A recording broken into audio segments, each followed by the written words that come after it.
வணக்கம். சற்று முன் கிடைக்கப்பெற்ற மிக முக்கியமான செய்தி ஒன்று வெளியாகி உள்ளது.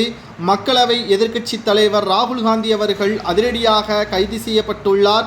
மக்களவையில் இன்று காலை ஏற்பட்டுள்ள தள்ளுமுள்ளில் ஒருவர் மீது ராகுல் காந்தி அவர்கள் விழுந்ததால் அவரது தலை மற்றும் கை உடைந்துள்ளதாகவும் இதனால் அவர் வழக்கு பதிவு செய்துள்ளார். இதனால் ராகுல் காந்தி அவர்கள் தற்பொழுது காவல்துறையினால் கைது செய்யப்பட்டுள்ளதாகவும் அவரை உடனடியாக வெளியேற்றப்பட வேண்டும் என்பதற்காக காங்கிரஸ் கட்சியின் மூத்த தலைவர் மல்லிகார்ஜுன கார்கே அவர்கள் பாஜகவின் மீது கடுமையான குற்றச்சாட்டை முன்வைத்திருக்கிறார்.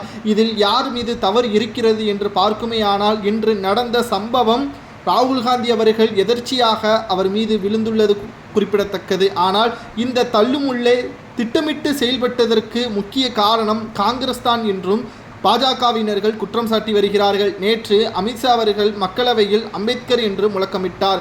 அதில் அம்பேத்கர் என்று எதிர்க்கட்சி தரப்பினர்கள் அதை வைத்து அரசியல் செய்கிறார் என்றும் இதனால் மக்களுக்கு எந்த ஒரு பயனும் அல்ல. ஏனென்றால் மக்கள் மத்தியில் மக்களவை கூட்டத்தொடரில் மக்களுக்கு தேவையான விஷயத்தை கேட்காமல் அதை வைத்து அரசியல் செய்து ஆளும் கட்சியான பாஜகவிற்கு எதிராக திசை திருப்புவதை ஏற்றுக்கொள்ள முடியாது என்று பேசிய அமித்ஷா அவர்களது வீடியோவை திரித்து காங்கிரஸ் கட்சியினர்கள் வெளியிட்டுள்ளதுதான் இந்த போராட்டத்திற்கு முக்கிய காரணமாகவே அமைந்துள்ளது. இதில் பாஜகவின் 2 எம்பிக்களை ராகுல் காந்தி தாக்கியதாகவும் அதனால் அந்த எம்பிக்கள் கீழே விழுந்து காயம் அடைந்ததாகவும் கூறப்படுகிறது.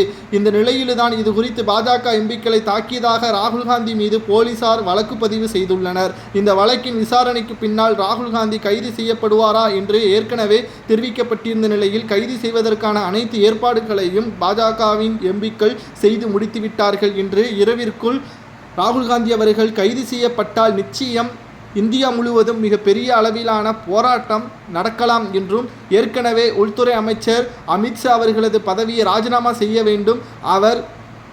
அமித்ஷா அவர்கள் அம்பேத்கர் அவர்களை தவறாக பேசியதற்கு மன்னிப்பு கேட்டு அவரது அமைச்சர் பதவியை ராஜினாமா செய்ய வேண்டும் என்று காங்கிரஸ் கூட்டணி கட்சிகள் வெளிப்படையாக தற்பொழுது போராட்டத்தையும் நடத்தி வருகிறது. இதற்கு பதிலடி கொடுக்கும் விதமாக நேற்றே அமித்ஷா அவர்கள் கூறிவிட்டார், நான் செய்வது தவறாக இருந்தால் நானே ராஜினாமா செய்து விடுவேன். அதுதான் காங்கிரசிற்கு தேவையா? அப்படி இருந்தால் நிச்சயம் அடுத்த 15 ஆண்டுகள் காங்கிரஸ் கூட்டணியான இந்தியா கூட்டணி ஒட்டுமொத்த தோல்வியே தான் அடுத்த 15 ஆண்டுகள் தழுவும். ஒருபோதும் வெற்றியடைவதற்கு வாய்ப்புகள் இருக்காது என்பதையும் தெள்ள தெளிவாக அமித்ஷா அவர்கள் கூறியுள்ளார். இதனால் அமித்ஷா அவர்கள் பேசியது உண்மை அல்ல, அதை திரித்து பேசப்பட்டதாக குற்றம் சாட்டியிருக்கிறார். அமித்ஷா அவர்களுக்கு ஆதரவாக தமிழக பாஜக தலைவர் அண்ணாமலை அவர்களும் தெரிவித்திருக்கிறார்.